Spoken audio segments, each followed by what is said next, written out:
Okay, so I think we have a timetable to keep to, so I think we should start. I'm Elna Ellis, an endocrinologist in Alice Springs and also co-chair of the Anti-Diabetes Network. I would like to acknowledge the traditional custodians, the Aranda people on the lands where we work, and I pay my respects to elders past, present and emerging, and also acknowledge the Indigenous people in this room today. I want to just remind you, as Louise mentioned earlier, this is a virtual event with a large number of people joining us via Zoom. We have set it so that everyone's cameras and microphones are switched off. If people have a comment from the online group, please place it on the chat box. We have this session, Angela Titmus, recording those for us, and we hope to be able to get to at least some of them in our discussion time. I must say I have to agree with Lionel that we have our fears. I have my fears. I felt particularly lonely and fearful sometimes with the just looking at what we're facing in this space in Central Australia. But I am so enheartened to see that many other people here today have, I'm sure, had that same experience, and that we can work together to improve the outcomes for this wonderful group of Indigenous Australians we have here. So our first speaker in this session will be our keynote speaker, who is Professor Alex Brown. Many of you may remember Alex. He lived and worked in Australia, in Alice Springs for quite some time. He is now the Professor of Indigenous Genomics at ANU and Telethon Kids Institute. Alex is an Aboriginal clinician and researcher who's worked his entire career in Aboriginal health, in provision of public health services, infectious diseases and chronic disease care, healthcare policy and research. Much of his work has been at this very difficult interface we have been describing today. Alex has built a research career working across quite a number of research settings, but increasingly he is focusing on the novel clinical trials in cardiometabolic disease and Indigenous genomics.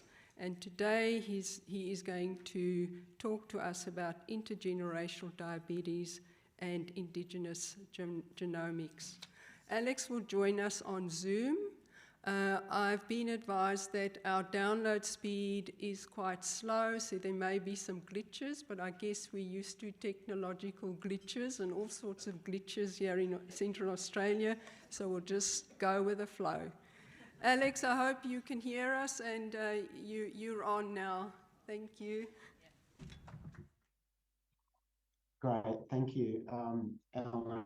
And the download speeds are quite glitchy, so I'll do my best, and hopefully I can present a good story for you guys. Look, it's lovely to see you all. I'm really sorry I can't be there in person with you, but I had to change my flights late last night to come home to look after some family matters. So my apologies for not being there in country with you all, and I miss Alice desperately. After having been away for the last 10 years. I'd like to acknowledge, firstly, the traditional owners of the country on which you guys are all based on, Aranda Mob. It's been too long since I've seen you all, and I'm calling in from Ghana country down here in Adelaide.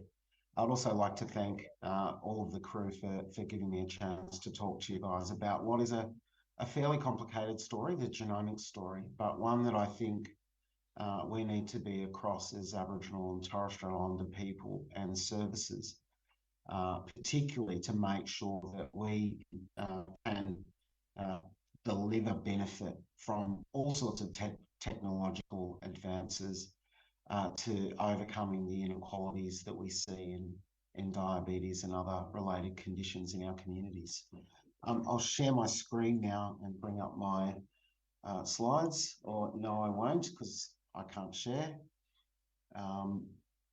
So I'm not sure if that my slides have been brought up by the crew, the audiovisual crew. Can someone give me an idea?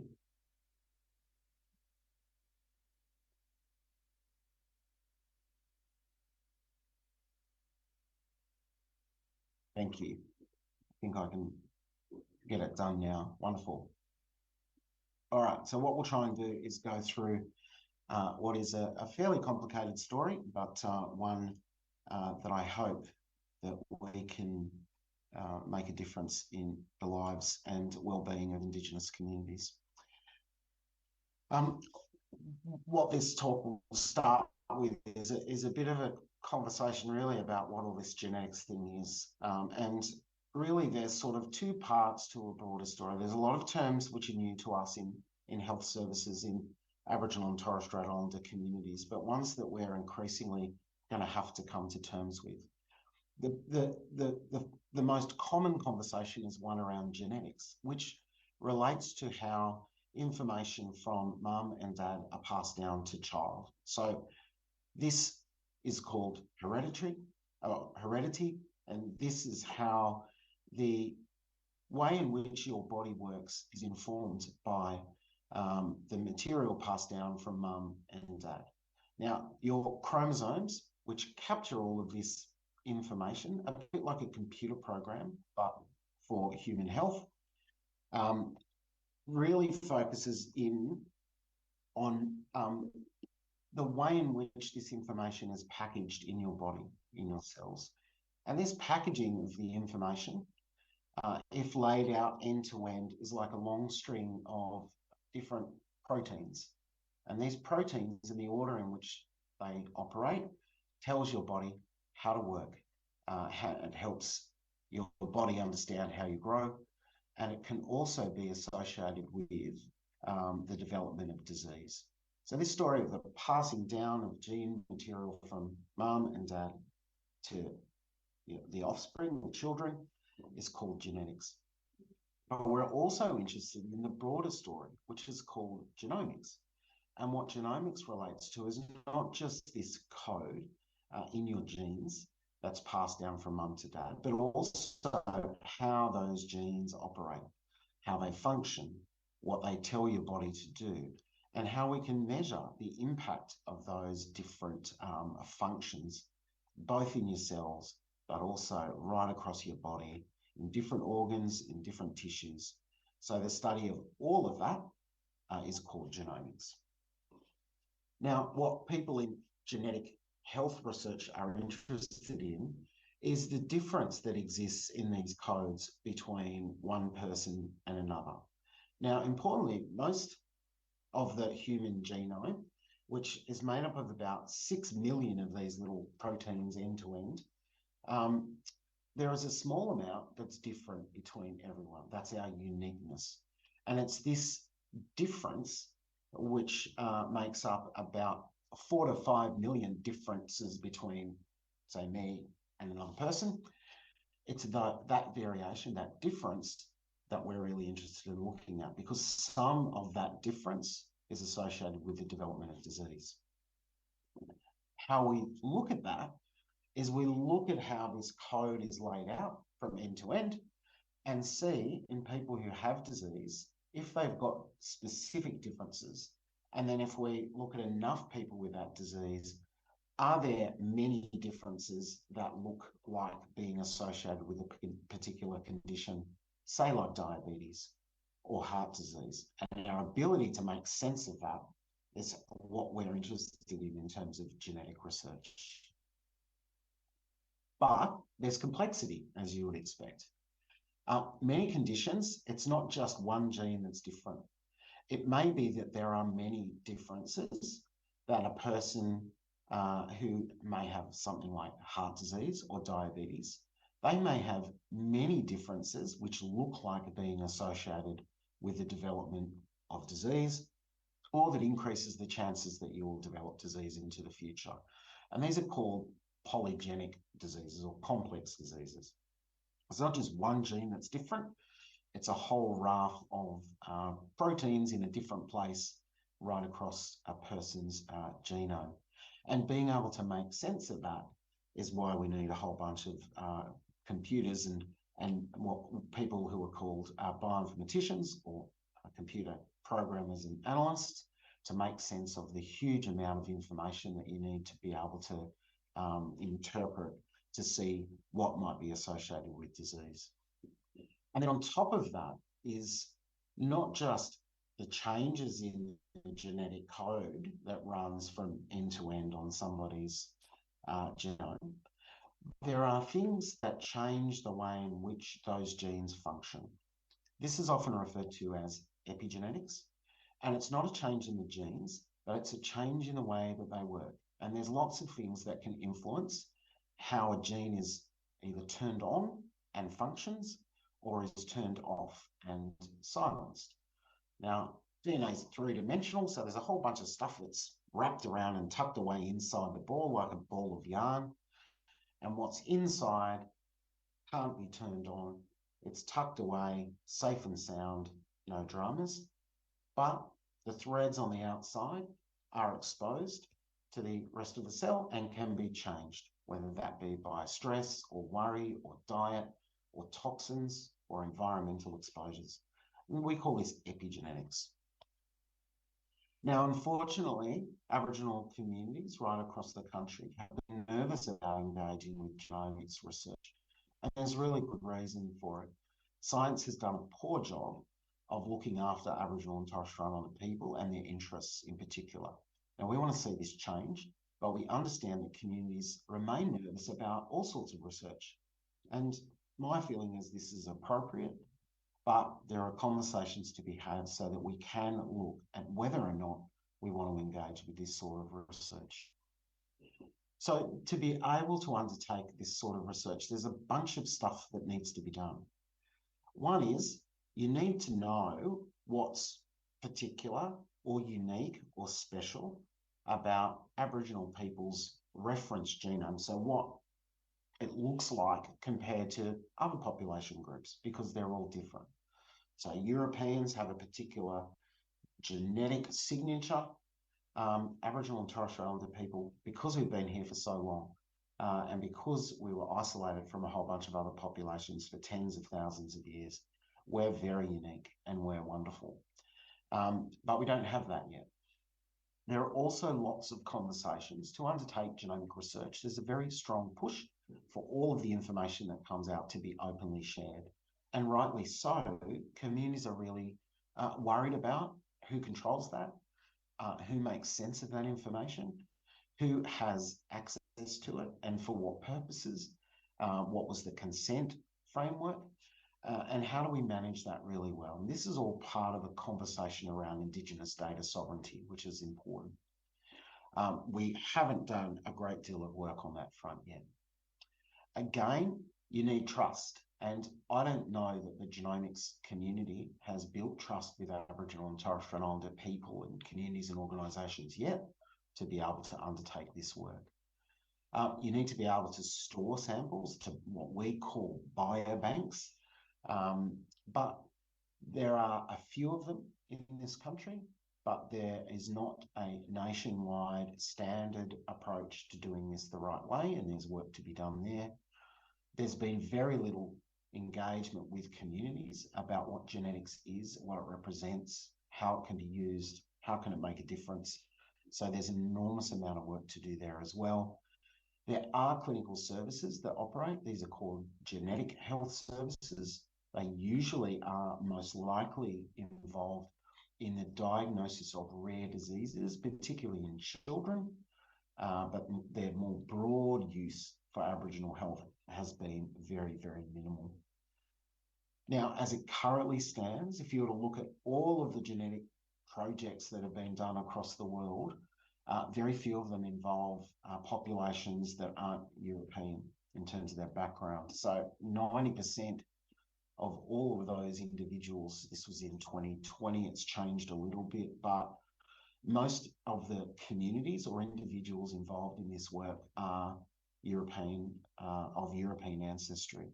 Now, this is a problem because they're different and we're different, and to be able to make decisions about what somebody will likely respond to a treatment or how somebody will be at risk of developing particular conditions is different across communities and across populations with different backgrounds, ancestral backgrounds. So without inclusion in these sorts of things, the accuracy of genomics research remains highly worrying. Now, there is a very strong push from research organisations all around the world to now make sure that Indigenous and other ancestrally diverse communities are involved in genomic research, but communities still remain concerned. And fortunately, there have been movements right across the globe of Indigenous people coming together to talk about what are the rules that we want to establish to make sure this is done the right way. A lot of that around data sovereignty, as I touched on before, and there are Indigenous people in Canada, the US, Hawaii, Aotearoa, and Australia working together to try and find solutions to how this can be, how Indigenous people's rights can be protected properly. The challenge is most of these international organisations think that if we include a whole bunch of Aboriginal and Torres Strait Islander people, then we're delivering equity. And that's clearly not the case. Equity needs a lot more, some of which we'll touch on, but relates to empowering communities in involvement in genomics research and clinical care, if they so choose, and how they so choose to do. So got myself into a mess there. So the question is, what's this genomic stuff really, really good for? There's a lot of talk about what's called precision medicine. Now, precision medicine, not too dissimilar to other blood tests we might take, although the complexity is much greater. Just like a hemoglobin A1C or a urine test for, kidney function, you can get a patient, take a sample, and then analyse that to try to identify markers or signals or features which are associated with the development of disease. But you can also use that information to better target the right treatment. So you're less likely to get side effects, or you're more likely to get highly effective impact from that treatment. This is what people talk about when they say precision medicine. Now, most of that is focused on making a diagnosis or providing a specific treatment. But precision medicine can offer a whole bunch of other things, like what's the right prevention for this person given what their makeup looks like at a more detailed level. So beyond their, they have this BMI and they have a hemoglobin A1C of this level. Is there more information that we can use to better target the right treatment as well as prevention strategy? You can also use precision medicine to track people's progress and also monitor how they're responding to treatments. There has been significant use of precision medicine in cancer. This is a busy slide, but what we do know is there are many genes that can be associated with the development of various cancers, but there's also single genes that have been found in patient groups right around the world that increases the risk of somebody developing a range of cancers. And we know that cancer is increasing in our communities very strongly.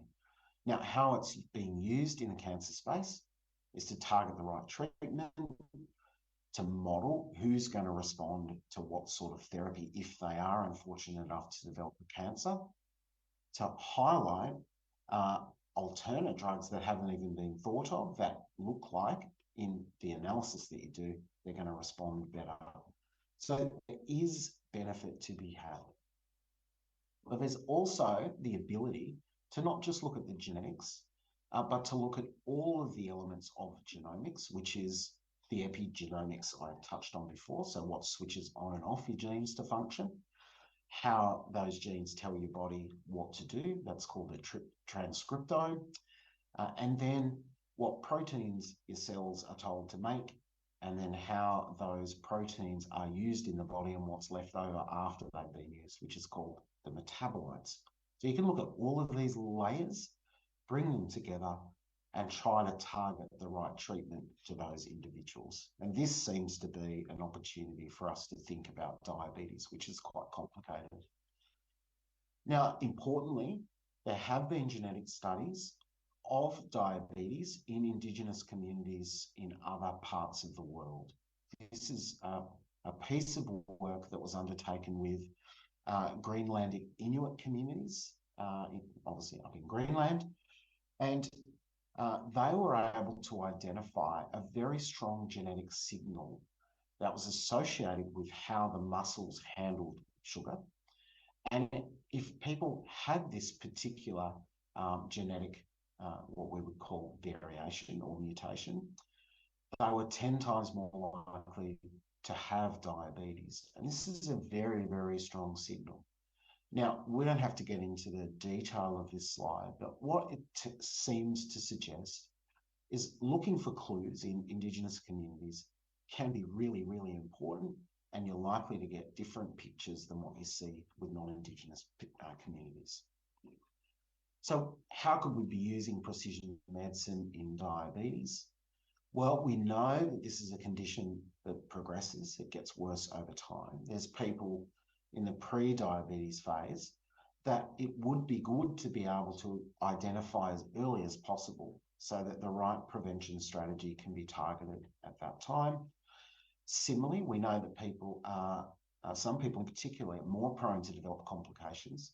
Is there a way we can use precision medicine to understand why some people develop kidney disease or eye disease or have a heart attack or a stroke and prevent that as early as possible? And so this has been our interest in precision medicine and diabetes. We want to know how to prevent disease. We want to know how to stop people ending up on dialysis as best we can. There's broader benefits in our context, which is, can we understand better what keeps people well, not just why are people sick? Can we understand from looking at these broad genetic stories why some people, despite living in the same communities, in the same environments as many other people, don't develop diabetes, or if they do develop diabetes, why they may not go on to develop aggressive complications? So there's a story of strength and hope and resilience and wellness that we may be able to talk to as well using genomics. Excuse me. So what could be the potential benefits of using this sort of genomic technology to improve things for Aboriginal and Torres Strait Islander people? Well, it will allow us to tell our story. We are unique. We've been here a long time. There are understandings in communities about inheritance, about kinship. There is ways of us understanding how to survive for tens of thousands of years, uninterrupted and unmessed up by Western ways of life. We should tell that story.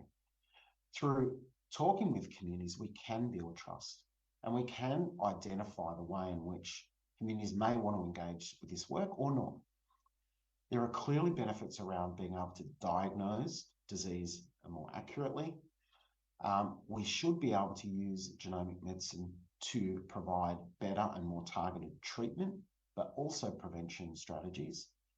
We have to build a workforce, so there's opportunities there to grow a capable and enabled workforce.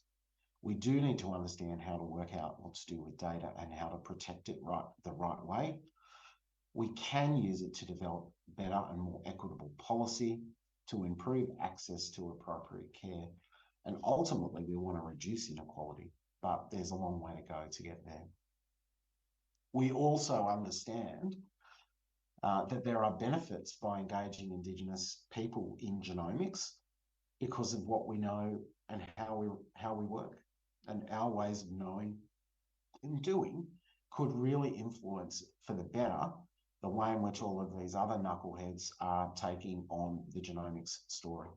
So I think to turn it around, we've got a lot to offer everyone else too. And maybe they should spend more time listening instead of telling.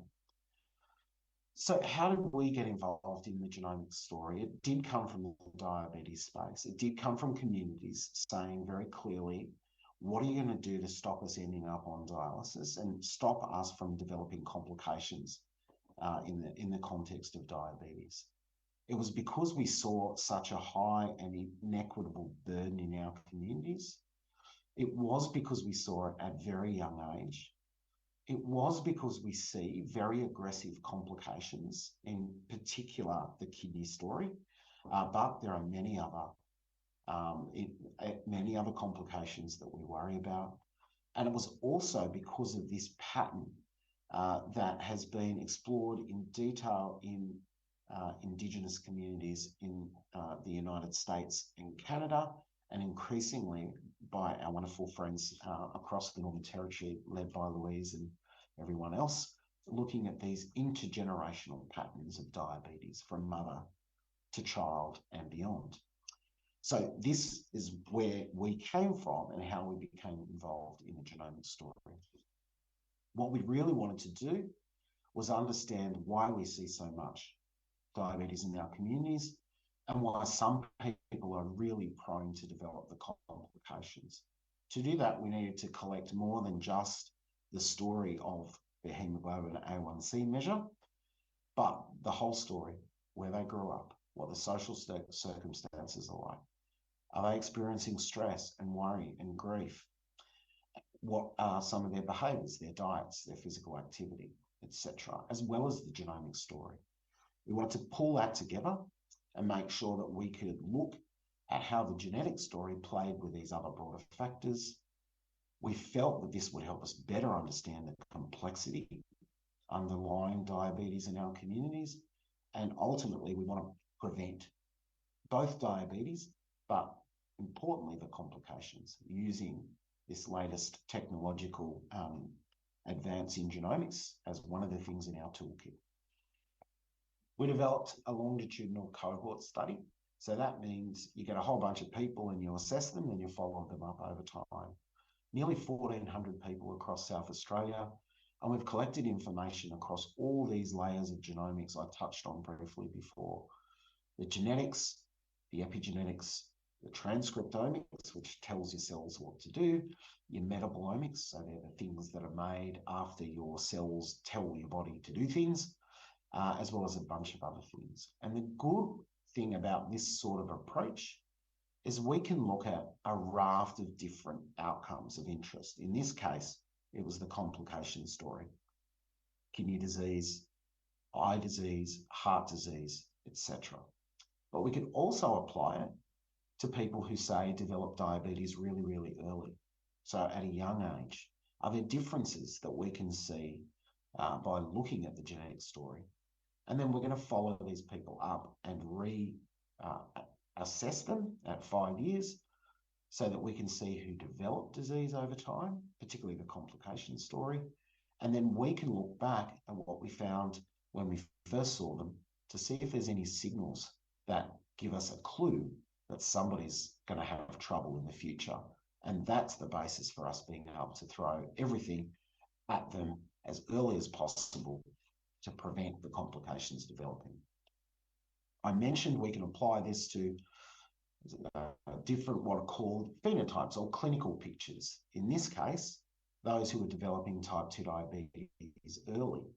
And this is a PhD study led by a Ghana woman, Rebecca Simpson, here at the bottom left, the only female in that, obviously. And we can look at all of these different layers of information and characterize what's going on, look at which signals may be different in people who develop diabetes at a young age compared to those who develop it at an older age, and also look at whether or not we can develop ways of predicting who's going to have trouble. We can also apply it to things like heart disease. We can take a group of individuals who've got no heart disease, no diabetes. We can look at a group who've got diabetes but no heart disease, and we can compare those to a group of people who have both diabetes and heart disease and see from these deep examinations of their blood what we can see from the genetic story and see if there's any predictors, any things that can tell us someone's going to have trouble, whether that be looking at better ways of understanding an individual's risk, or understanding how particular complications are more likely to be associated with different networks or ways in which your body works. And that's ultimately where we want to go. I mentioned the epigenetics story. We're going to undertake the largest study of epigenetics in Indigenous people anywhere in the world. And our interest in that is really to develop biomarkers or signals or clues that we can assess to see who's going to develop diabetes and who's going to develop complications over time. So we can answer these fundamental questions from lots of different ways, looking at the information that we've been fortunate enough to get from community being interested to be involved in this work. We also are very keen to see if we can't utilise this sort of an approach of understanding all of the layers of what's going on in somebody's in cells and genes and what the genes do, to understand why we're seeing such high rates of diabetes in young Aboriginal and Torres Strait Islander people. So under the age of 20, the complexities we face in trying to work out what type of diabetes somebody had may be aided by this way of working. But more importantly, the question is, can it help us identify early what's going on so that we can target the right treatment? Throughout all of this, we've learnt some lessons about how important it is to consult widely with communities, how you have to, if you're wanting to apply various levels of scientific investigation, it has to align with community's priority. The community's ability to control the process is critical. We have to align ourselves with a range of cultural protocols, which are different across communities, particularly around blood and what we do with it. And we're very clear in our communications about how we'll use samples. You have to be accountable. It has to be lined up with benefit to communities as they define it, not just how research comes along and says, hey, we've got this great new test that'll make you, 6 foot taller. Benefit should be defined by communities rather than anyone else. And we also have learned how important it is for us to provide appropriate guardianship, our obligations to look after and care for the gifts given to us from communities, but also our custodianship relationship and how important that is. We've set up a large research program in Adelaide that not just looks at this multi-omics of complex disease that I touched on in that prophecy study, that diabetes genetics study, but also how to build a national system to do this the right way. Part of that is really trying to talk with communities and empower them in control over genomics and what it means and how important it is to do it the right way. And we've got a bunch of partners all around the country to do that. Our focus on that is really on understanding from a community perspective, inheritance and connection and kinship and what that means, but also how do we do this the right way? How do communities want us to ensure that their rights are protected? We're also working on data, how to do that the right way, how do we ensure Indigenous people are in control of their data and how it's used. I've touched on the multi-omics stuff to predict the development of chronic diseases. We have work to do about understanding how unique we are as Indigenous people in terms of our genetic story and our lineage, our inheritance going back over tens of thousands of years, and also building collaboration and capacity so that we can do this the right way together.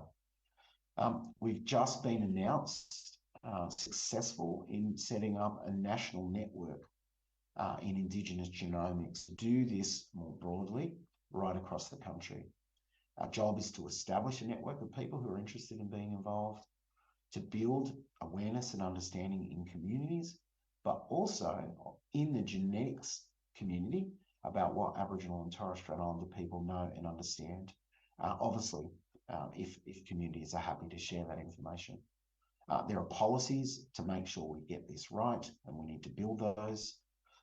We have to identify and provide best practice approaches to doing this and model that behaviour.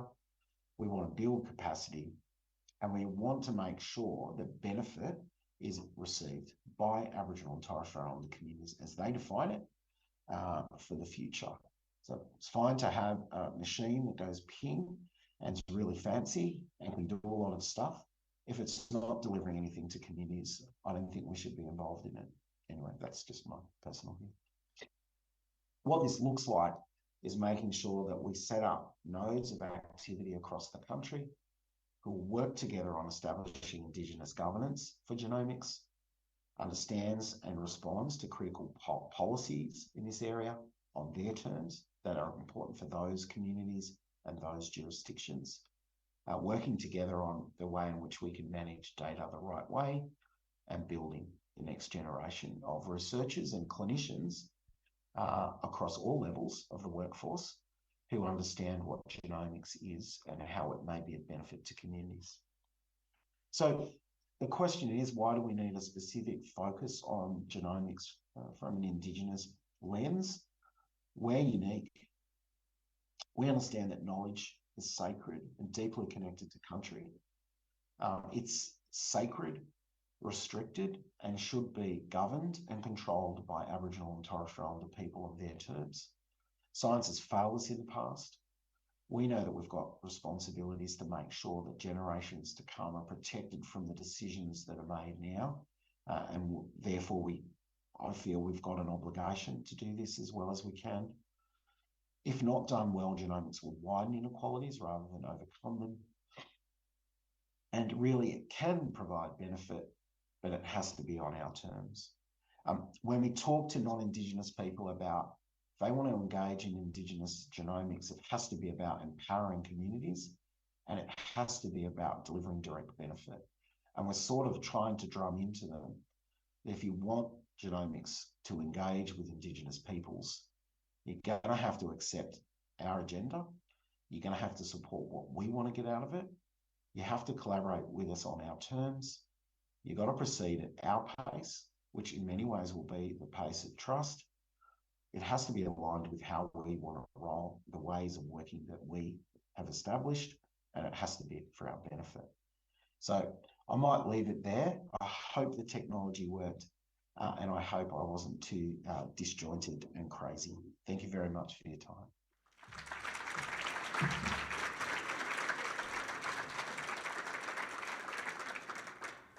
Thank you, Alex, for that very interesting, and it's great to see that there are potentially things in the future that might enlighten the burden of the significant health issues and improve outcomes. If you have time, potentially 5 minutes, we could ask the audience whether there are any questions. If you can put your hand up, there's one in the front here.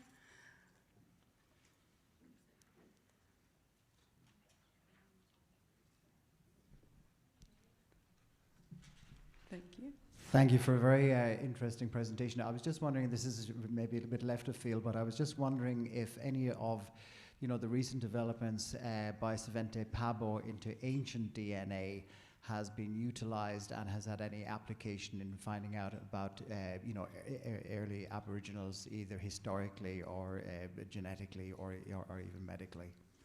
In other words, utilization, the modern technology of discovering ancient DNA as opposed to organic DNA and the short life of it.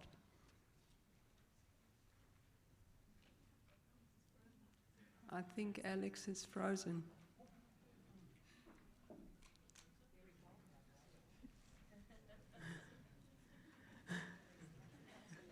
I think for the sake of time, we might... Thanks for that question.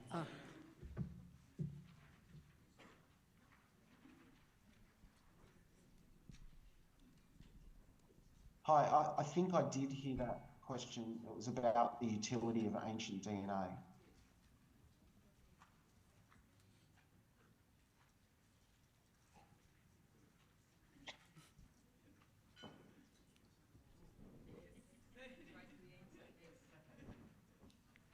Yeah, so look, I'm sorry, there's quite a delay, so if you wanted me to push on. Look, there clearly is the use of ancient DNA in this area. One, it relates to understanding how humans that existed a fair while ago, how their genetic makeup may make them more likely to develop disease now in modern circumstances. And we think there's a way to trace back using ancient DNA, why some population groups may be more prone to diseases of modern life. Diabetes may be one of those as an archetype, and that's certainly one of our interests. The other part of ancient DNA is that you can look just not at human DNA, you can look at environmental DNA. So you can look at the flora and fauna that was around at a particular time. And you can also likely look at the health and well-being of a country over significant periods of time. Now, the methods don't exist yet, but they can be built, and we're trying to work on that. How can you understand the health of place, of country, and its impact on the health of people at that time, across time? And how has that changed? More importantly, not just how has that changed and what it can result in terms of disease, but we'd like to know how you can rehabilitate country to get back to a place of health and wellness more broadly. So there are applications for ancient DNA. There are ethical concerns about doing it the right way, but there are ways that we're progressing. Thank you. Any other pressing questions for Alex? I think we'll leave it there. Thank you very much, Alex. It would have been great having you here in person. We didn't lose you during the presentation, but during the questions we have been. Thank you so much. Very much appreciated.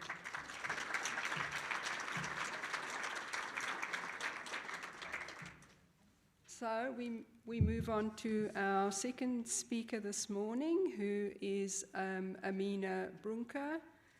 Amenia is a Maramaningi woman from the Western Daly region and a mother of 4 children. She's passionate about collaboration and advocacy to create solutions across the health system to better reflect the needs of communities and better support culturally safe and holistic service delivery. Amenia is the Social and Emotional Wellbeing Policy Officer at AMSANT, and she sees this role as a policy coordinator for the Joint Regional Planning for Mental Health and Suicide Prevention as being a conduit of knowledge between AMSANT's member services and the Joint Regional Planning process. She's worked all her 19 years of her working life in Aboriginal affairs space in the Northern Territory, and she's going to present to us on the key findings from the Diabetes Yarning Circle at AMSANT CQI Collaborative. Welcome, Amenia.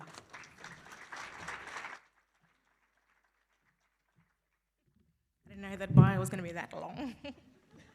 Because it took up half my time or what? Thank you, Elna.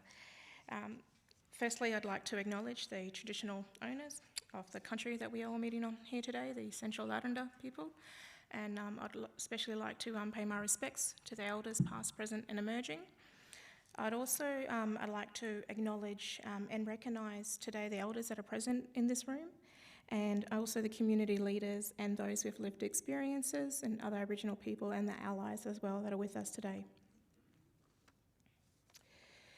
So, and you can see our Diabetes Yarning Circle on the table there in front of you, as well as on the screen. And on the 20th of June, the day before, we had AMSANT CQI Collaborative. Around 26 Aboriginal and Torres Strait Islander health people working in the health space came together, and we had a talk. We had a yarn about diabetes and focusing on, you know, what really helped our communities or what hurt our communities and what enabled and worked well in our communities as well. It was an interesting exercise. And in that Aboriginal people who are working in the health space really do have these dual perspectives. we not only have an understanding of the system that we work in, but we also come from communities ourselves and have those connections as well. So the aim was really to bring people together from those dual perspectives and identify the potential community-led solutions and initiatives that prevent diabetes or promote the positive outcomes for our mob, and then as well as identify the enablers and the supports that promote effective engagement between health services and our clients, and also understand what the major challenges that our mob living with diabetes and their families experience. We hope that by putting it into a digital illustration that we would be able to use that as a bit of a paper message stick and promote that widely.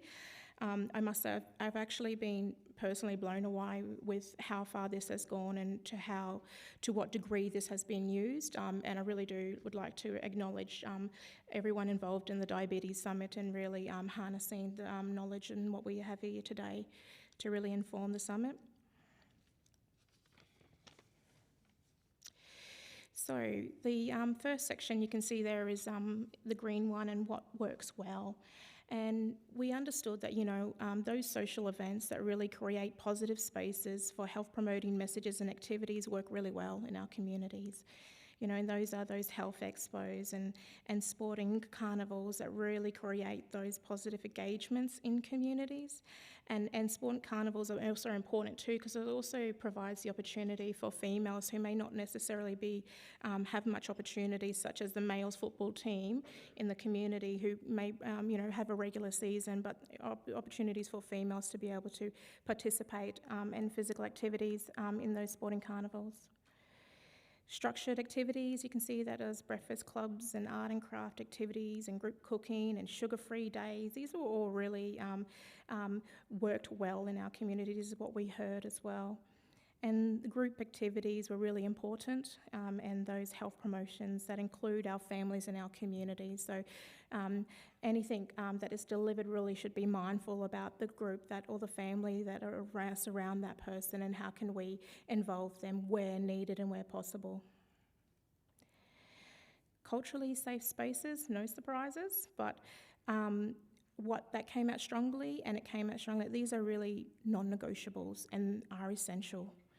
And there's been there are a lot of culturally safe frameworks that are existing and around and all of that, and for the places and services that don't really have something that they feel reflects the community's determined culturally safe engagement, then that's something that they potentially could explore in terms of having a community determined principles of culturally safe engagement. Back to country, hunting, returning to country was really important, and again, those culturally based physical activities, and those activities enrich our mobs, not only in the physical sense, but also in the spiritual and well-being sense.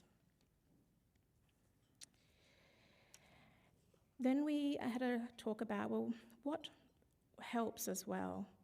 So we know that what really helps is that, and we've heard this throughout this morning as well, is that strong Aboriginal leadership, involvement, ownership.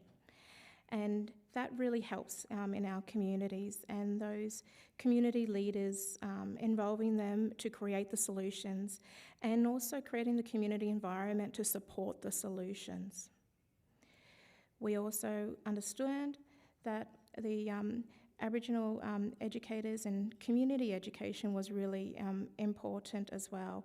And that, and again, this was mentioned this morning, that there is a need for that health education in the schools that will ensure that, that future healthy generations. And important people are our Aboriginal community health workers and those practitioners, and they help tremendously in this space. And what also we talked about was that access, so access to core resources that play a strong role in preventing and better managing or reversing diabetes, and things such as, having access to a vehicle to go fishing, and those outdoor programs that provide the supplies for fishing. Those are quite important. You know, they may be seen as a bit of wishy-washy or, you know, just going out there having a fun time, but for our mob, that is all about that connection again to country and doing those physical activities and getting that respite from sometimes the chaos that can exist within our communities. We also understood that what helps us really is about building the health literacy, and also that relates to the role models across all ages and genders. And you've heard from Nathan this morning, who I consider as one of our very strong role models. He's had an impact on me, and 5:30 a.m. club, I was out there walking, because that's what Nathan said he does. And also number 4 is what we also heard, that is that building good rapport, so that really relationship-based service delivery, and I heard that come out in Congress's presentation as well. Now, what hurts us is a whole number of things you can see here, and I'm trying to find my number 1 point. Really is around, and coming back to that strong relationship, the flip side is that, you know, is that having that poor relationships with communities, and we're all quite well aware of, you know, the high staff turnover that exists and how that impacts on our inability to build those strong relationships. The food story, again, you know, food has such a strong role in this space, and that, you know, when our mob, and that we spoke about it this morning again, but, you know, it's not just having those healthy options, but also making sure that that option that is healthy is in a good condition. So what we also heard was that, you know, sometimes we may have a healthy option there, but it's not in an eatable condition, as well as the cost of food as well. Policies and practices that really hurt our ability to provide good services and programs in our community also play a role in not only just hurting, but also actually enabling and helping us if we can get those things right. And, you know, and the funding arrangements that exist, and the issues around, you know, having some really good programs, having their funding stopped can really hurt. And there is a need to really make sure that our policies and practices don't stop us from doing what really helps and keeps us strong. So that's something to be very mindful of. And the other one is that really it's about that missing the health information, so not really getting the full story across to those that are living with diabetes and those that are in the community and their families. Complacency was one thing that we heard that really hurts us in our communities, that complacency with some of our young mob about, well, that really is an old person's sickness. Well, we know that is no longer the case. We know that now. And also accepting, and we spoke about that as well this morning, but accepting that, you know, for us mob, diabetes is just the natural course of our lives. Well, it's not. That story's really, really got to change. And the other thing too that hurts is really that lack of family and community capacity to support our individuals and those living with diabetes. And also the importance of knowledge like bush tucker, and when that's not being passed down and all that, or when we don't create the spaces where it can be passed down, that can really hurt. We then ended the day with talking about the enablers. So what really helps to enable us and our communities to really help prevent or better manage, or in cases reverse diabetes. And we spoke about that the strong community control and community voices throughout all of our collective efforts, and how that can also uphold that culturally responsive care. And creating the environment in our communities to really support those living with diabetes, and by building the awareness and capacity of our families and the groups and the communities to support those individuals, really, really important.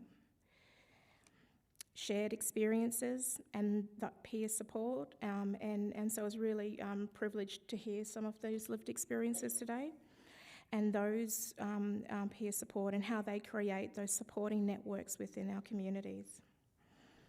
And placing a high value on our health leaders.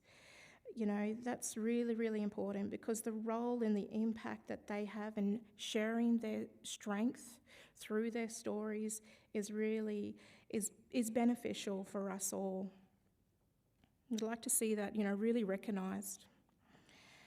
3, we know that, you know, no surprises again, that money story, you know we've got to get that money story right to be able to walk the talk. And then what we also heard was that the holistic and collaborative approaches that support community-driven responses to diabetes prevention and health management is one of the key enablers. And the key component of that really is having that shared and agreed upon key messages that are consistent between all service providers and amongst different health professionals. That was something that came out too, that we heard that, you know, we're receiving all these different messages and some of them are actually in contradiction to each other. They're actually going against each other, and as a collective health system we've got to come up with a way to really have a collective core key messages that we're all sharing in our various ways and tailoring to our local context.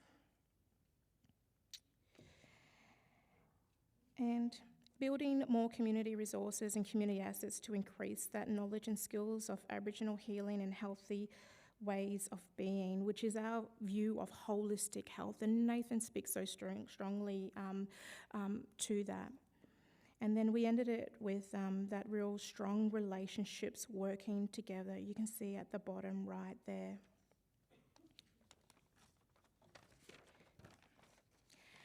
We hope that this paper message stick helps you better understand what works, what helps, and hurts and enables that will change the diabetes data story in the NT. I'm going to end it with reading out a collective statement from the group, and I do invite anybody who did attend that group, you're welcome to stand up. I know some of our mob are real shame, so I'm just going to start singing out names. No, I'm joking. Diabetes is everybody's business. It's a silent disease that did not exist in our history or culture. We call for more accountability in how diabetes is funded and policy decisions are made. Let us be part of the solution and not just the problem. As Aboriginal and Torres Strait Islander peoples, we have a human right to lead a healthy life and access culturally safe and responsive health building services. We know what works in our communities, and we need to lead these conversations and decisions for our people. Let us lead and share what we know, what works on the ground. Investment has to occur for a long time, and investment needs to focus on the Aboriginal health workforce. The diabetes story needs to be told in many different languages and many different ways by many different people, especially those with lived experience. All service providers need to promote the same diabetes key messages. We don't want to walk alone, so we ask you all to walk with us to realise a future where diabetes is preventable, put into remission, or managed in a way that actually helps us lead a longer life. Open your hearts and let's work together to heal this nation and to ensure the next generation is born healthy to live a long and healthy life. My story, our journey, let's beat diabetes together. Thank you.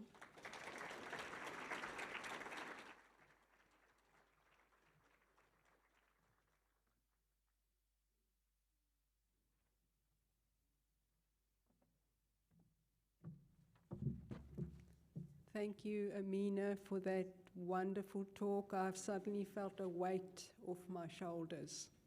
We definitely need community-led and more community show us the way. Excellent. Next we have lived experience speakers. So we have, first one up is Peggy Tom, and Peggy is from, sorry Peggy, I don't know how to pronounce this, but Mabuyak and Mayo Island in the Torres Strait Islands. Peggy's currently working with Menzies in Youth Diabetes Team as a Community Liaison Officer in Darwin. Peggy is here to tell us about her story and journey of being diagnosed with type 2 diabetes at a young age. Peggy, if I think I've just mixed up, I think Tsharni was going to go first. If Peggy is ready, she can come forward, or else I will redirect my introduction to Tsharni. So who is the... Tsharni. Okay, well, Tsharni, I'll go with you. I'm sorry, Peggy. I saw this on the stage and I thought Peggy was next. Thank you. Tsharni is 16 years old, Yep. and with family connections all the way to the Kimberley and Southwest WA, currently in year 11 at Cedar College in Darwin, and has been undertaking workplace placement with the diabetes team for the last 2 years. And you're also a football player at Palmerston Magpies Club. Yep. Yeah, we look forward to hearing your story, Thank you Tsharni. so much. Good morning, everyone. Firstly, I would like to acknowledge the traditional owners of country throughout Australia and recognise our continuing connection to land, waters and culture. We pay our respects to our elders past, present and emerging, and to all Aboriginal and Torres Strait Islander people here today.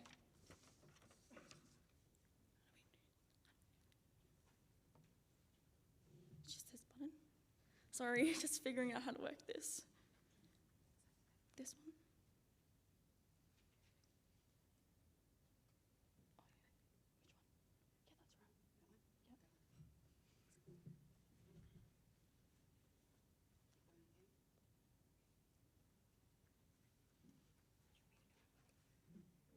Yeah, can you just do it? Yeah. Next one. Next one. My name is Tsharni Graham. I'm a 16-year-old Bardi, Jawi and Noongar woman. I am from 2 different areas in Western Australia, the Balladong at the Wheatbelt region and One Point in the Kimberley. I'm currently schooling at Cedar College in year 11. I took on work placement at Menzies School Health Research in 2021. This is my 2nd year of working at Menzies and I have learnt a lot along the way. I have a close relationship with all my family members. They all encourage me of healthy eating and to look after my body. I have a long family history with chronic disease and diabetes. Watching what my family went through when struggling fighting for their lives with this disease always reminded me to stay dedicated and focused to my goal. I have 5 grandparents with either heart disease, diabetes, kidney failure, or some with all 3. I am at high risk of being diagnosed with 1 or more of these diseases in the future. My nan was diagnosed with diabetes in 2008 and my mother was diagnosed with diabetes at the age of 32. I'll be sharing my story of prevention of intergenerational diabetes and what it is like for me to grow up with diabetes surrounding my family and I. I have experienced what it is like to live with diabetes and the challenges, risks, and emotional side of living with this chronic disease and how it can not only affect the carrier of diabetes, but also family members. Growing up around diabetes, I found that it is normalized so much that I thought it was normal to have diabetes. I remember thinking that when I was older, I would have diabetes as well, until I started working at Menzies and came to learn that this isn't normal, and we don't have to live like this. This knowledge gave me motivation to be the next generation to break the cycle of diabetes so my family and my future generations can live a healthy, normal life. So then I had to ask myself, how am I going to break the cycle of diabetes? The steps that I'm going to be taking towards my overall goal is to eat healthy, obtain physical activity, manage sugar intake, food prep, cut down fast food intake, cut down soft drink intake, staying active, having health checks, and not being ashamed to talk about your health. Seeing what my family members around me suffering with diabetes made me feel sorry for them, but also scared me as a young girl witnessing my mum, auntie, and nana having to stick a needle in them so they can do the things that they love.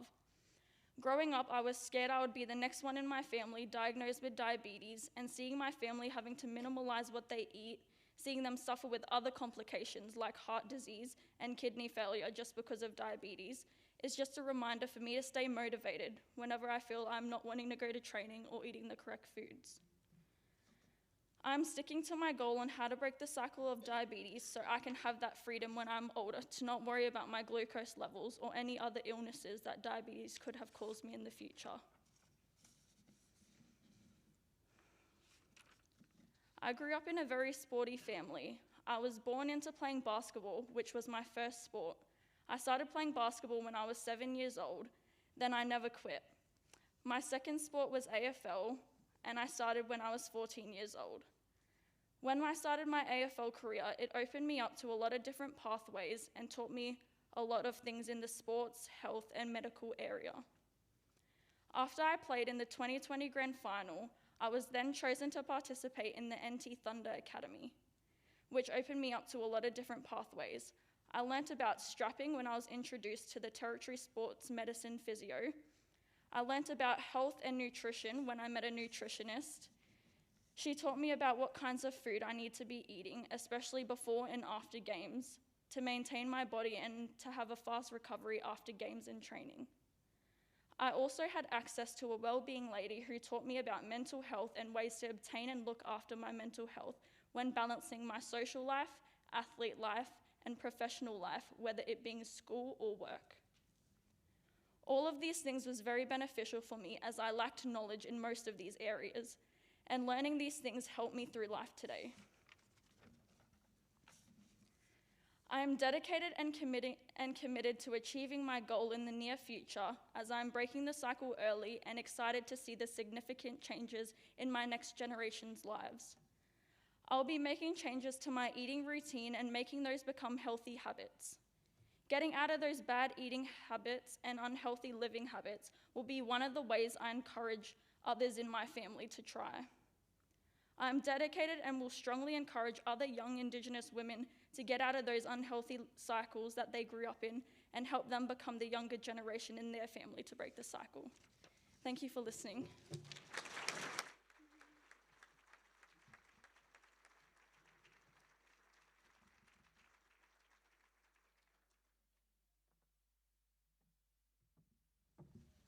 Thank you, Tsharni. I can feel some of that emotion that you've felt all this time, and it's been truly inspiring to hear a young person. Thank you, that was fantastic. Okay, our next lived experience is presenter is Peggy, and Peggy Tom. I've introduced you, Peggy, and are you around or run away? Come, can we? Peggy, if you want, we can help you up. Oh, okay. Thank you. All good? Hi everyone. Now you can see why Dr. Ellis introduced me first. I'm kind of short, so yeah, you wouldn't even see me up there. You'd see the top of my head. So I would like to acknowledge the traditional owners of the land that we have all gathered here today, the Aranda people of Mparntwe. I give my respects to their elders, both past, present, and of course future. I would also like to acknowledge all the First Nations people here today and joining online. My name is Peggy Tom. I'm a proud Torres Strait Islander woman, and I'm working at Menzies as a community liaison officer with the Youth Type 2 Diabetes team. And I'm here to share with you all today my intergenerational story. A bit of a background for me, as I do apologize for Dr. Ellis for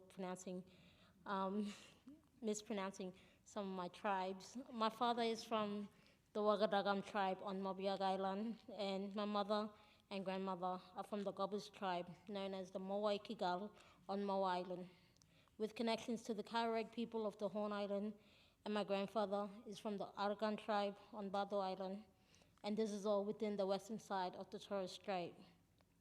I come from a family of 3, my older brother Amos and my older twin sister Edna.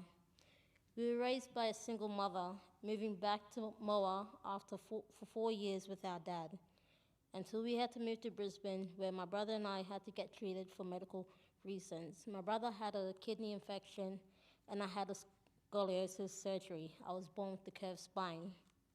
I attended 7 different schools while I was growing up. I attended most of my primary school years in Queensland and finished from grade 5 onwards to year 12 in Darwin. I attended the Mater Hospital Special School for Children while I was healing from the spinal surgery, learning how to walk again. When my mom was worried about my grandfather because of his diabetes complications, my family and I moved back to Darwin in 2009, where I finished the rest of my schooling, and I graduated in 2018. Term 2, year 6, my twin sister was the first to be diagnosed with type 2 diabetes. She was given medications and insulin to help maintain her sugars, as her HbA1c was high in the 14% range. I asked her a lot of questions about it as I was curious. I only saw my mom and grandfather taking these medications, so it made me wonder for my sister, what was it like to have diabetes at a young age? I asked questions like, does it hurt when you prick your finger? What's it like to needle yourself in the belly? Does this mean we can't have any lollies again? Questions like these only my mom and grandfather answered, as my sister had very little knowledge in type 2 diabetes. When I was first diagnosed, it was in the following year, term 2, year 7. I was doing well with managing my diabetes, but it was hard. All I could think about was school and making sure I finished my assignments and homework on time, making me to sometimes forget to take my medications. I lost a couple of friends along the way. They never really understood what was it like for me to go with having type 2 diabetes.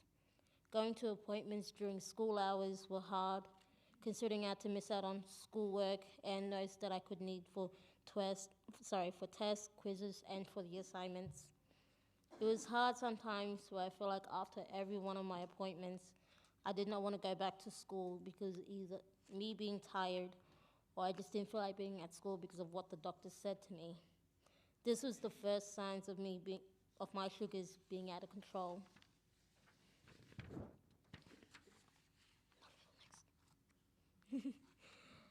Towards the end of the same year, I lost my dad due to poorly controlled management of his diabetes. From this, I spiraled out of control with my management. I did not want to take my meds and I started eating unhealthy. From this, I also developed depression. I got back on track after quite some time, still healing from the loss of my father. But the years that followed, I was reminded constantly by family members that I will end up like my dad if I don't get my diabetes under control or if I don't take my meds. And it was during that time where I was being discouraged that I truly felt alone, and my twin felt the same. When I reached high school, it was the most stressful period of time in my life. Assignments and more doctor's appointments every second month, and having to maintain my sugar before the next doctor's appointment was hard.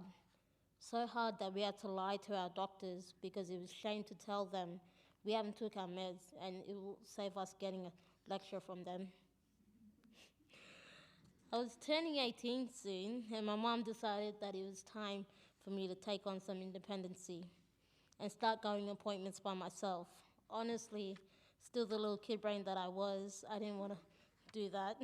So instead of my mom, I brought along my grandfather. Way more better company than mom. Making sure I did take my meds on time, making sure I eat right, telling me when was my limit. I wasn't even living under his roof then. It was hard sometimes for him to come along because both of our second language was English.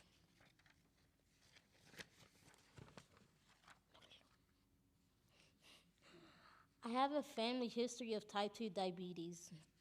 I first saw it in my mom, where I had to go to all of her appointments and follow-ups, all that was diabetes related. With that, she had 4 toes amputation and was put on dialysis 4 years ago. My grandfather has it, but only took medications for it, and medications as well for other medical conditions. As I have mentioned before, my dad had it, but he died due to the poor management. The youngest that I knew in my family was my auntie. She was only 5 years older than me, but I never understood why she got it until I was a bit older. When we moved back to Darwin to look after my grandfather, it was hard to administer medications and insulin for my mom, my grandfather, and auntie, because living under the same roof meant that we had to share the same fridge and cupboard where all our medications were stored. The struggle of trying to keep up with whose medications was who, what time to take it as each one was different, was hard. As a young child, I didn't want to do it or give it to them because it felt like I felt like it wasn't my job at the time.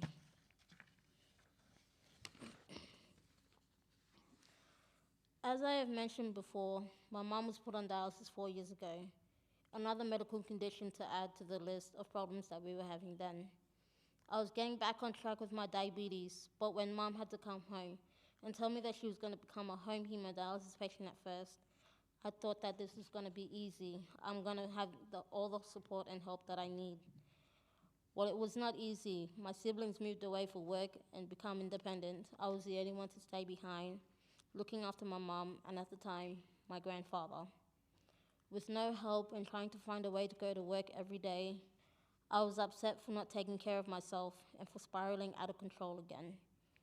With me looking after Mum and going to work every day, it was hard trying to find a time to go to my local GP to organize my medications and to get the help I need with my management.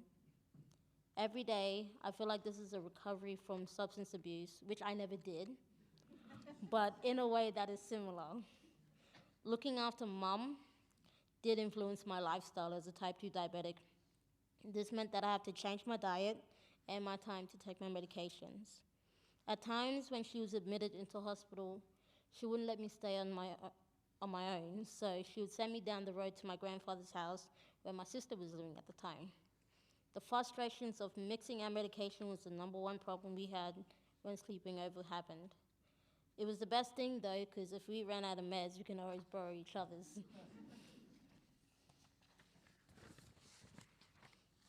Every day, I am learning about myself and finding new ways to take care of myself. Of course, living with diabetes can complicate things at first if diagnosed at a young age.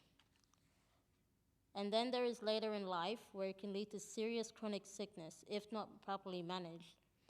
After what I'm going through, I am determined to help people who are walking the same shoes as me. Different sizes means different path, but still the same outcome. You are not alone in this. There is more support than you know. Don't be ashamed that you are living with diabetes. Own it. It's a lifestyle, not an illness. Thank you.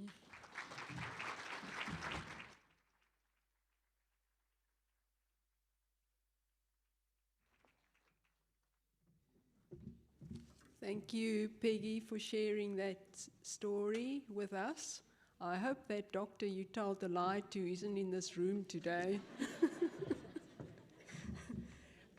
We'd like to work together so that our patients don't feel they need to lie to us. Our next, we have one more shared experience presenter, and this is Yasmin Watts. I met yesterday. So Yasmin is a Alawa Mara woman from Catherine. She works for the Baker Diabetes Institute, and she's presenting on behalf of her daughter, Rochelle Smith, who lives with diabetes. We welcome you, Yasmin.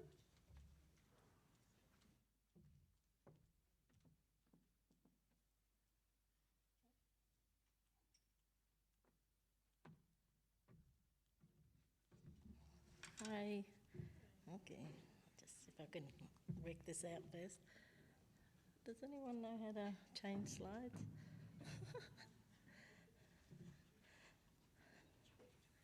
This is different to yesterday. I can do it, but I'll just so that changes. So how do I do that? Yeah. Okay, worked the technology out now. So first of all, I'd like to acknowledge the traditional owners of the land on which we're meeting today, the Central Aranda people, and pay our respects to the elders past, present and emerging. As I said, my name's Yasmin and I'm presenting on behalf of my daughter, Rochelle Smith, who's living with diabetes. But just a bit of some more background on me. You know, like I've lived and worked in Alice Springs for 35 years.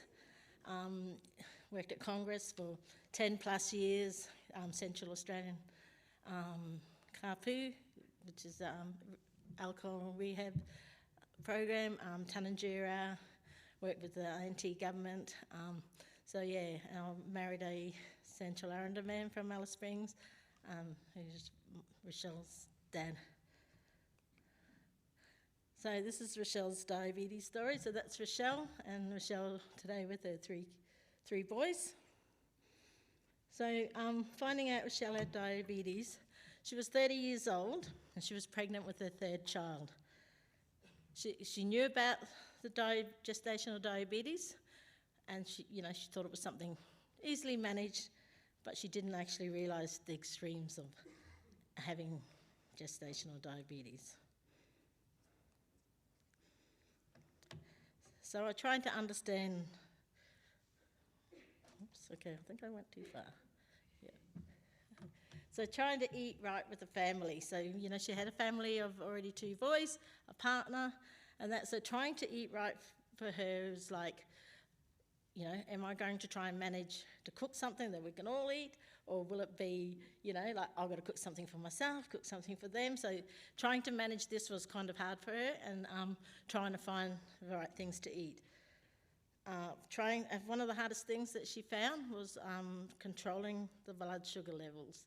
So when I was really lucky to work at Heart and Diabetes, where I've had some experts on diabetes.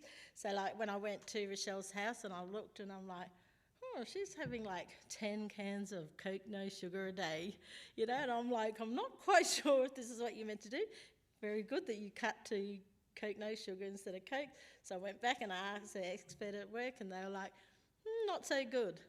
So I just kind of spoke to Rochelle no, you shouldn't be doing that. So one of the really great things that she's done is she doesn't drink Coke, no sugar as much. She might have one can, here and there, but she drinks a lot of water. So during her gestational diabetes, she started on tablets, and as she went through the pregnancy, she found it really hard to keep control of her blood sugar levels, and so they had to increase medication, tablets, and then by the end she was end up injecting. So she was injecting herself each day, which she didn't find that difficult, but it was still hard managing. Luckily it was the last end of her pregnancy, so that was something that was a lot easier with the injections for her. So on the birth of her son, she had a healthy baby boy, weighing 10 pounds, 10 ounces, so a very high birth weight, which caused some complications at first. So she had a caesarean, and he got taken away straight away to the nursery.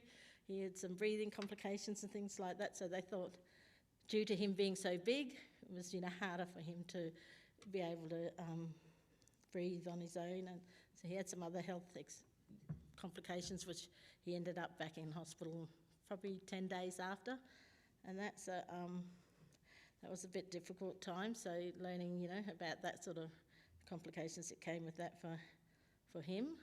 For Rochelle, after, I don't know whether it was 4, 5, 6 weeks, she had her last checkup, and they were like, yep, all good, your diabetes is gone away, it was just gestational, and so, that was a big relief.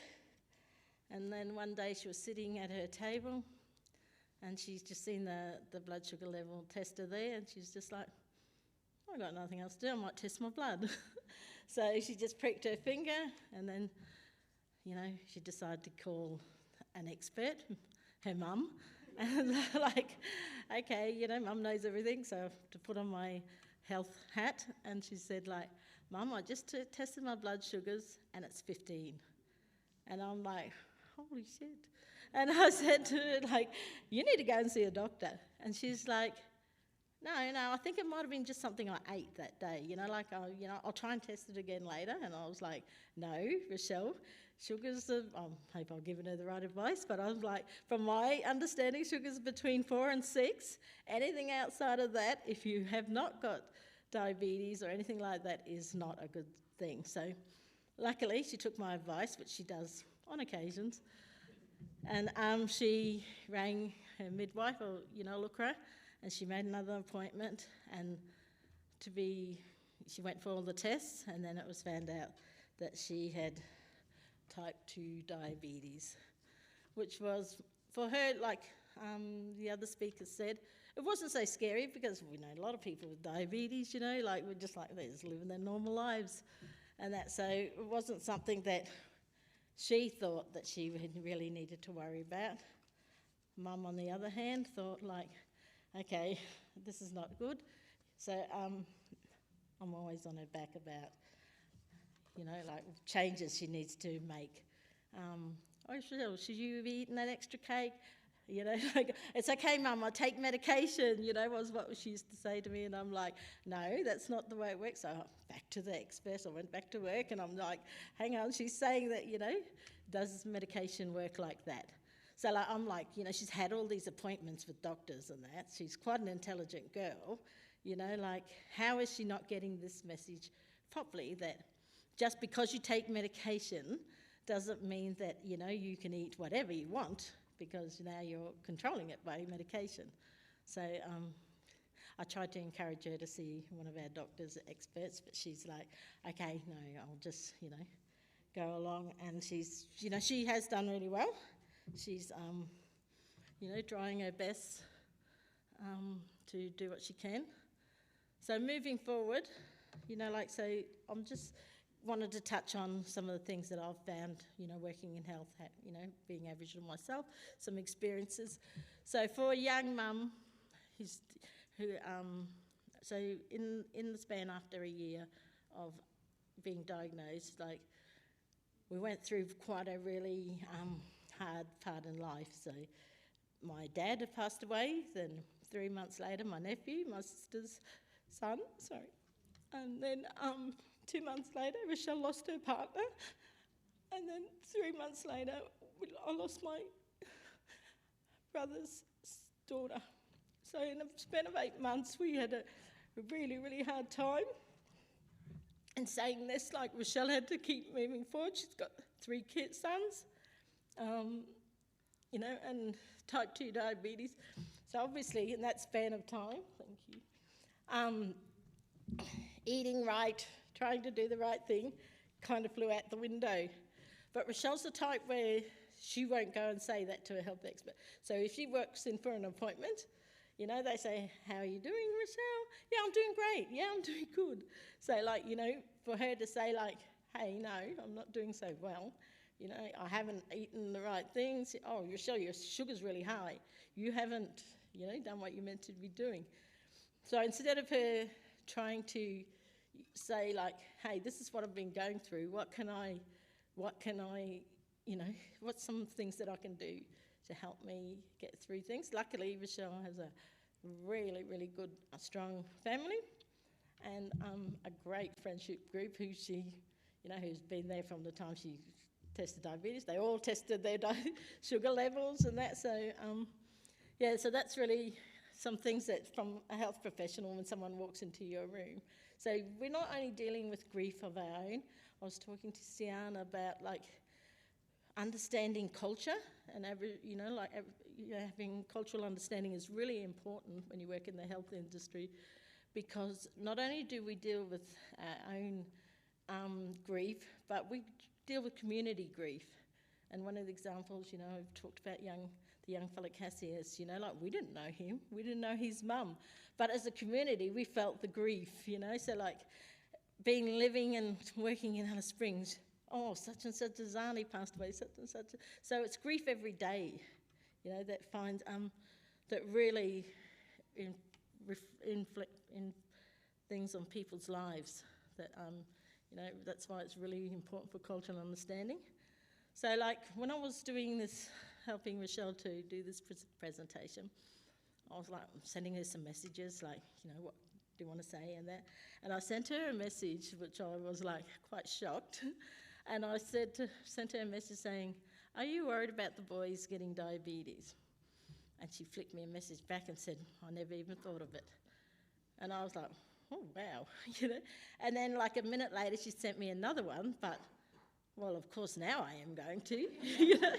So like, well, I was thinking like, we'll see, we're learning still every day, so, you know, that's good. So, you know, it kind of thing that for her. So this is Danik at 10 months. He's a little fella there. You can see he's quite a healthy weight range still at 10 months.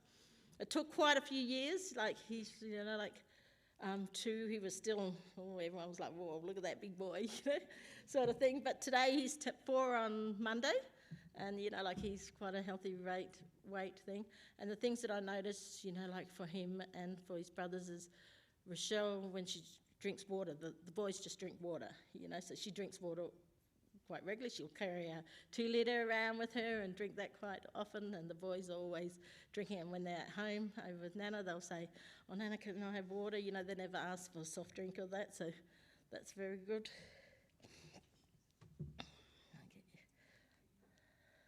So that was Rochelle's story, so mum's story, that's me. So I thought I would tell my story. So I've got 6 kids, so they're all there. Rochelle is the one this side of me, the young girl in the flowered dress. But I was also had gestational diabetes. So my son in the brown shirt, he's 30 now. So I was diagnosed with gestational diabetes when I was pregnant for him. And I'm not sure if they didn't have tablets back then, but like I wasn't offered tablets. They just said like, "Hey, if you can't get your diabetes under control, you're going to have to inject yourself." And like anyone that knows me, like hell no, you know, like I'm not doing that. So like, you know, I had lots of visits with nutritionists and things like that, and we've said like, how can we go forward without me ending up to being injecting myself? Because I said to them like, what happens if I can't learn to do that? And they said, well, you just stay in hospital until you do. And I'm just like, oh, that's not happening either. So I worked really hard on eating healthy, you know, like I grilled my food, I, you know, steamed my veggies, I did whatever I could to, you know, and I did a really good job of keeping my sugar levels down. So, except for one day, and I think Rochelle found the same thing, is like, it went up to 15 one day, and so we went through with the doctor, like, you know, what did you do? And I was like, at this time I ate a fruit, which was, you know, low in fat. And then we worked out, you know, like, okay, not only you got to look at the low in fat, you got to look at the low in sugar. So that was something, you know, that we had to work on. So that was the only thing that I had. I never ended up injecting. My son was born 9 pounds. I was weighed less than before I got pregnant, which I was really happy about. And yeah, so that was, you know, putting off. So Rochelle being diagnosed brought up some questions for me. Why? Like, why? I'm 56 now and she's 30. Well, she's 34 now, but at the time 30. Why did she get type 2 diabetes? Why didn't I? You know, like it's, you know, so, but also I try really hard, like, you know, if I'm having 3 cans of Coke or something, I'm just like, holy shit, he hasn't stopped, you know. Yeah, time-wise, yeah. Yeah, all right, I'll go to the last one, and that's just about, like, you know, now I'm really, you know, that's why I convinced Rochelle to sing her story today, is because it's really important. Like, now that I work in research, you know, I realise that knowing about other people is really important. So I always also advocate for people, you know, they find it hard talking to medical people. So like family and friends might say, hey, can you come? I need to talk to such and such about something. So yeah, I'm always up to going to the doctors and asking them, like, getting the questions out that people are too afraid to ask. Okay, that's the end. Thank you.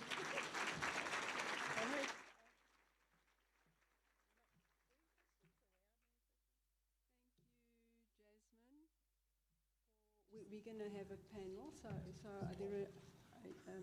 they've decided who's on the panel.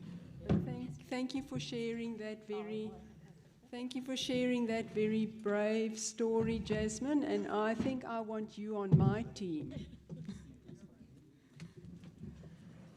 We now have a panel discussion. So included in that panel are some people you have met earlier today. So we have Yasmin here. We'd like Peggy back on the stage, please. Cherie Mack, who you met earlier on, Community Liaison Officer with Menzies on the Youth Type 2 Diabetes.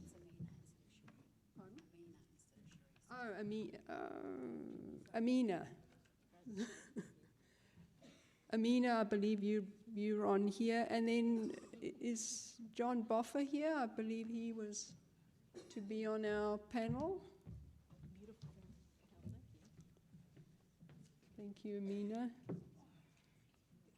Thank you, John. So John is the Chief Public Health Officer at Congress. And I don't think I have to say anything more about him. I think he's very well known to most people. And then I had Sumaria. Is Sumaria joining us? Thank you, Sumaria. I've heard so much about you. I've seen you in so many of those photos that Louise puts up after she's done presentations. I'm so glad to meet you.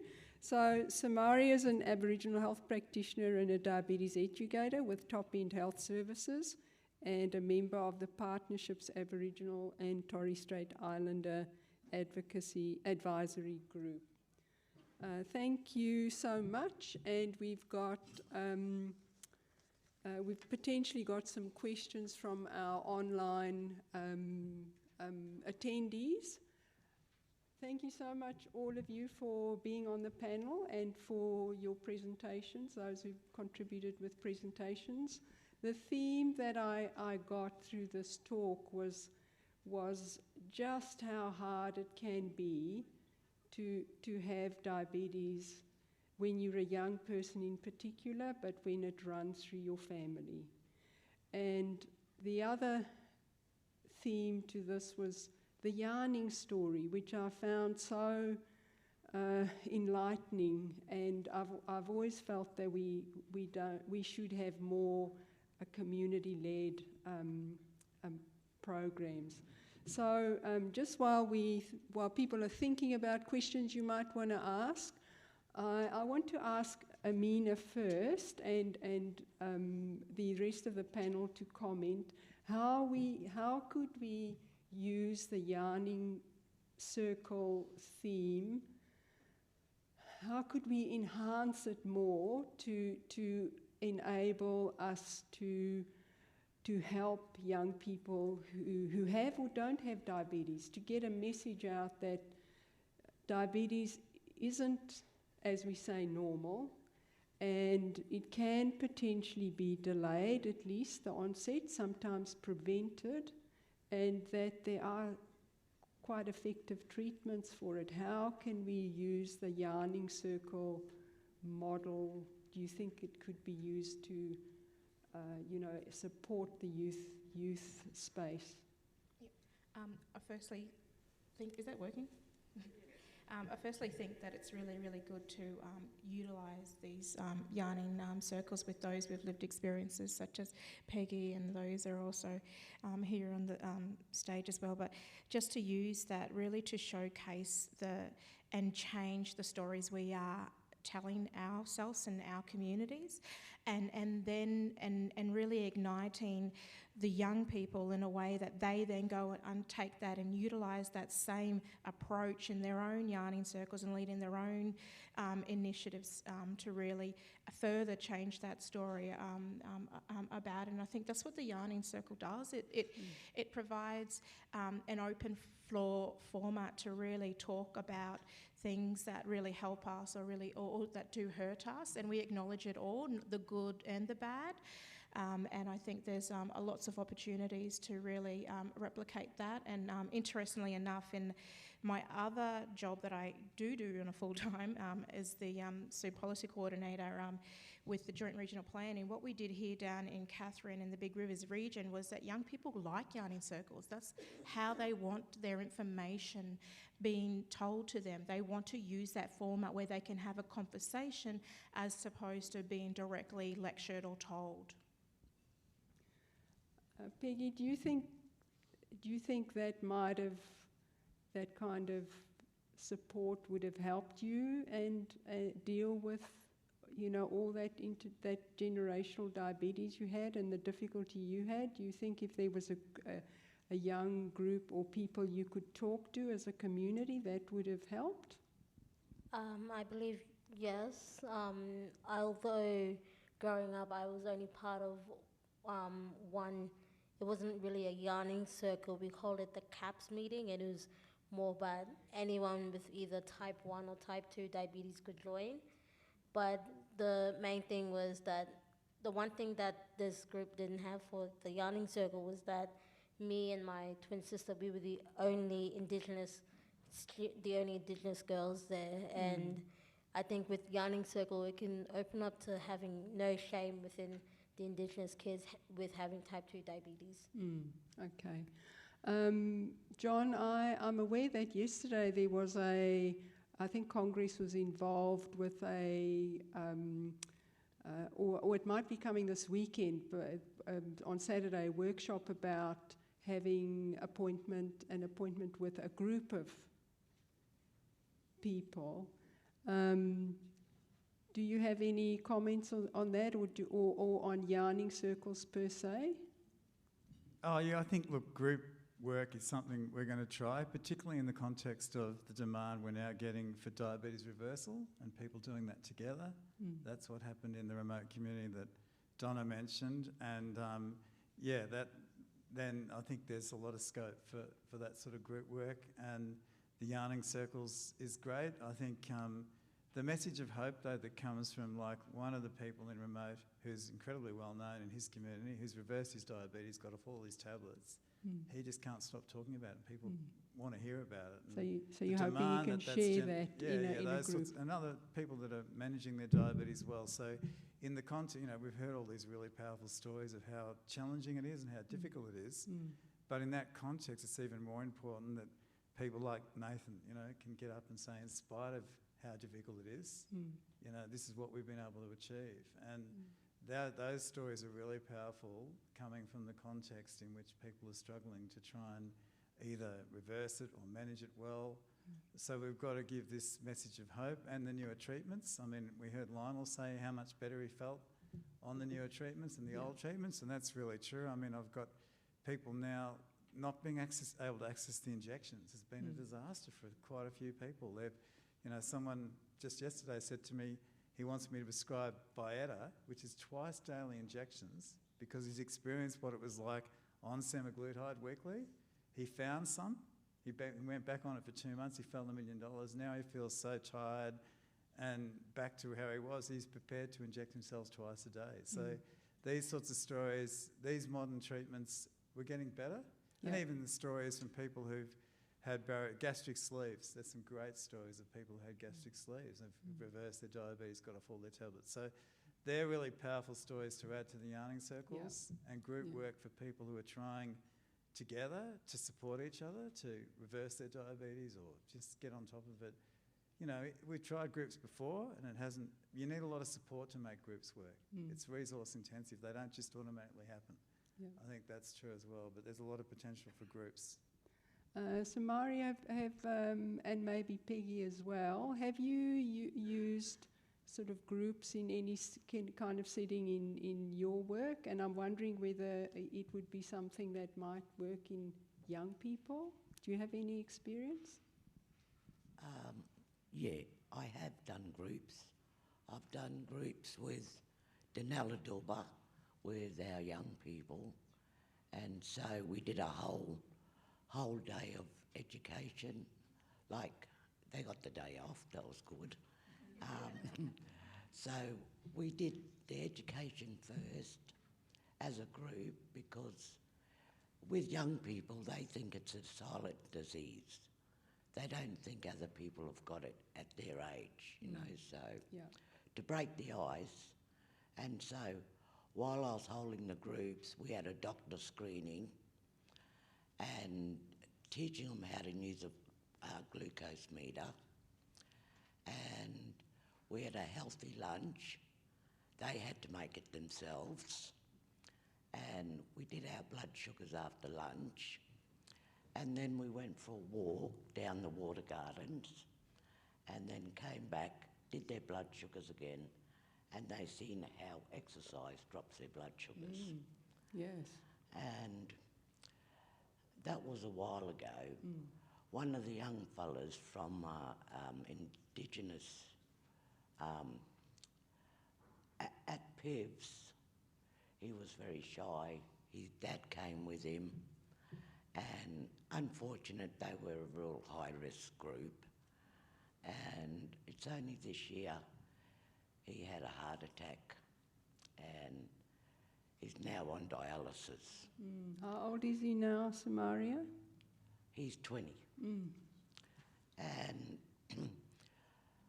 if we kept on putting our resources into following him up, because it's where he lived, his mum died early, really like strong family history, and their family life wasn't good. His brother's 22 as well now, and he's got a foot ulcer. So I think we have to put more funding in to prevention, follow up, and make the effort. And another group I did was exercise group. And Medicare covered it. And all you had to do was a 715. And I worked with women that wanted to join, and a couple of the overweight handicapped patients. And so we did that for 12 weeks, and there was 10 of us, and I did it with them. I lost weight too, so that was good. But they lost 20 kilos between them. Wow. And one of them, one of the older ladies, to this day, she's maintained a healthy weight. And she lost by herself 30 kilos. Thank you. So it does work. Yeah.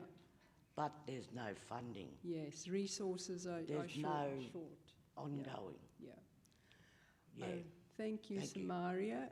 Any questions or comments from the floor or from online? Everyone's been silenced. There's one at the back, two at the back.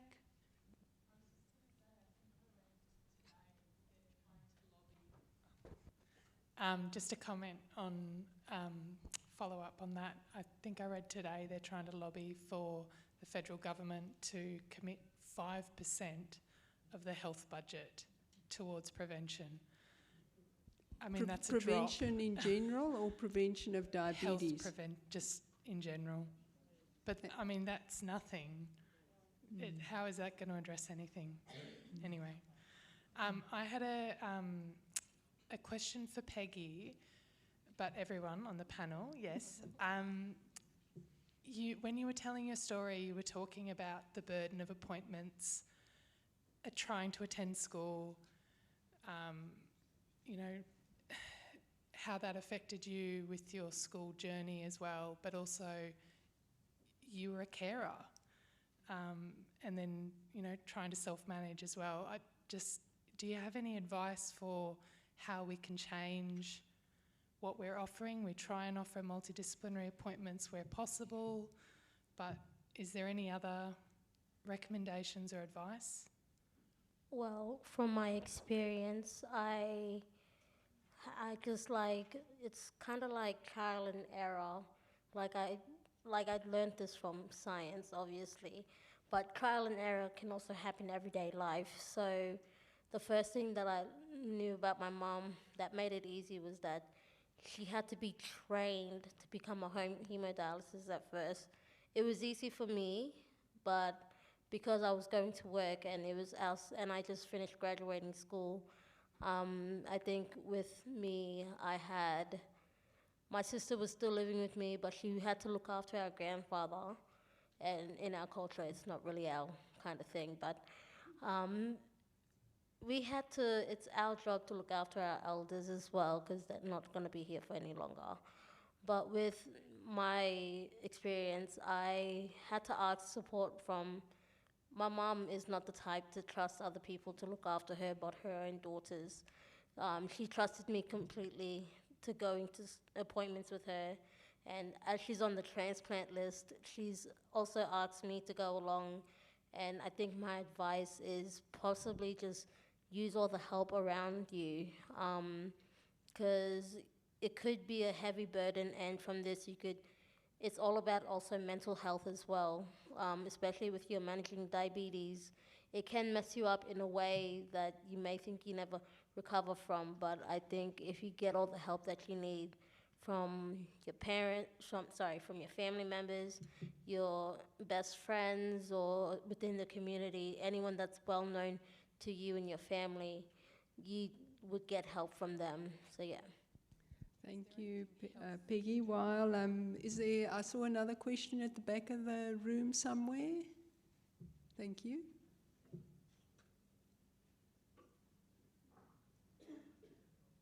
Microphone problem.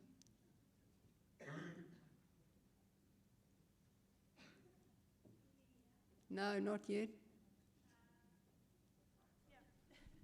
I don't know if I've got a loud enough voice. Okay, I've got two mics now. Yeah. And I'm not a public speaker. You can have that one back. I'm a diabetes educator from Yorta Yorta country in Shepparton, Victoria. Thank you so much to everyone. Very powerful stories. You're all incredibly awesome. And you probably should tell us to bring tissues to these things. Yeah. Life-changing stuff. I just wanted to go back to the conversation around the yarning circle versus group education. I'm a massive fan of encouraging peer support and community-led peer support. It's very, very powerful outside of the Indigenous community, but in the diabetes space. So how can we, the communities, whether it's Indigenous, non-Indigenous, type 1, type 2, gestational, online, face-to-face, there's a lot of really very smart community leaders in the diabetes community doing amazing things in peer support. How can we actually stop just talking about it, but actually pull that funding away from mainstream healthcare services and put it into peer support or yarning circles rather than health professional-led group education, because we know that is time, it requires a lot of time and a lot of resources, and the healthcare system is so broken. So let's use the community and give them the funding to run their own peer support or yarning circles, and keep it really organic, because people want to do it. So I hope there's grant people in this audience today. Any comments, Boffa, or anyone else on the panel? I think electronics, kids love playing with their phones. Adults love playing with their phones. We have to do more health promotion, more diabetes awareness. So, just positive health messages. Not going to say, you're going to have a heart attack or a stroke because you've got diabetes. Let's turn it around and make positive so people can, think of it. If I drink less Coke,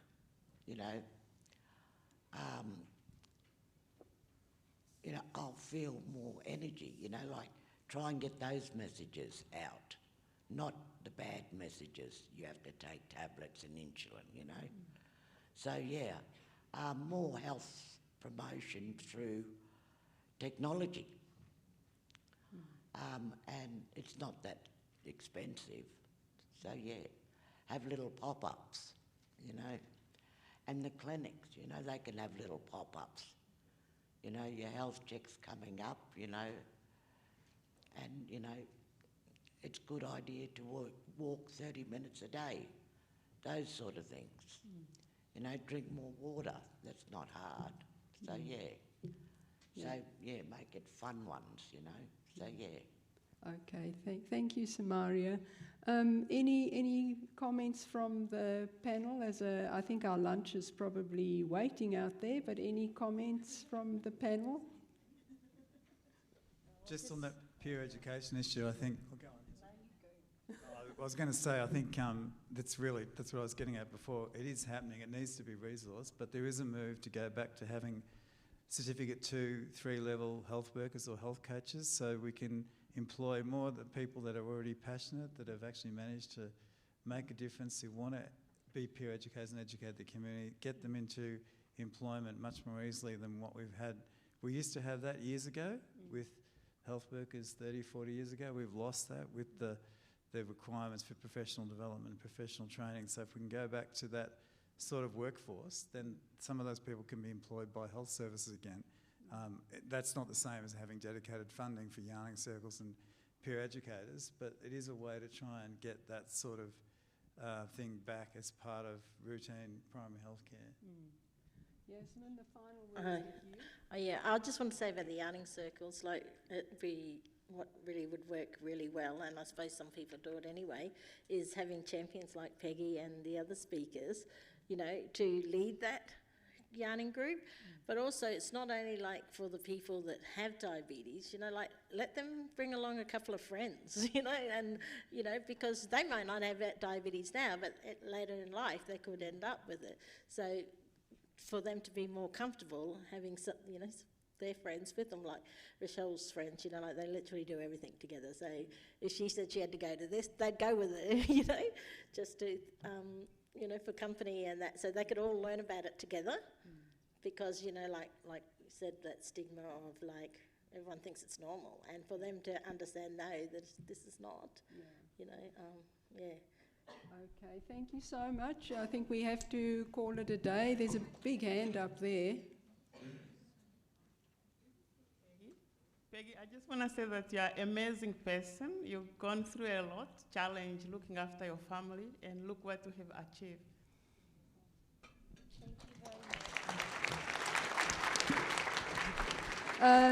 Thank you very much to all our speakers, all of the panel. You're absolutely awesome. I did need a tissue there, and on one or two occasions I had to hold back the tears. Keep talking. The summit isn't over, so continue with the conversation.